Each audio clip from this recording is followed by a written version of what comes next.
সংগ্রামী প্রিয় দেশবাসী, আসসালামু আলাইকুম।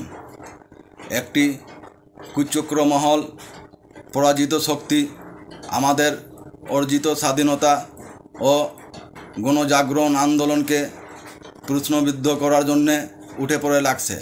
তাই সকল দেশপ্রেমিক ভাই ও বোনদের প্রতি বাংলাদেশ জাসদের পক্ষ থেকে উদাত্ত আহ্বান জানাচ্ছি। আসেন আমরা দেশের স্বার্থে, দেশের জনগণের সাথে, উন্নয়নের স্বার্থে এবং যে কোনো মূল্যে দেশ রক্ষার স্বার্থে সে সমস্ত অপশক্তিকে নস্যাৎ করি এবং তাদের কালো হাত গুড়িয়ে দেই, তাদেরকে চিহ্নিত করে তাদেরকে দেশ থেকে নিশ্চিহ্ন করি। মনে রাখবেন, স্বাধীনতা অর্জনের চেয়ে স্বাধীনতা রক্ষা অনেক কঠিন। তাই আমাদের সকলকে একসাথে একযোগে কাজ করে তাদেরকে দাঁত ভাঙ্গা জবাব দিতে হবে এবং তাদেরকে আবার বুঝিয়ে দিতে হবে বাঙালি কোনো দিন পরাজয় হয় না। বাংলার মাটিতে ওই সমস্ত সন্ত্রাসী, দখলদার এবং গুন্ডাদের কোনো দিন আশ্রয় হবে না।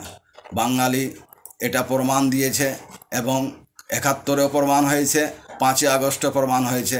এই আপসহীন বাঙালির সর্বদাই এই বাংলার মাটিকে নিজের শরীরে শেষ রক্তবিন্দু দিয়ে হলেও সুরক্ষিত রাখবে ইনশাআল্লাহ। বাংলাদেশ চিরজীবী হোক, মেহনতে মানুষের জয় নিশ্চয়। সকলকে ধন্যবাদ। আসসালামু আলাইকুম।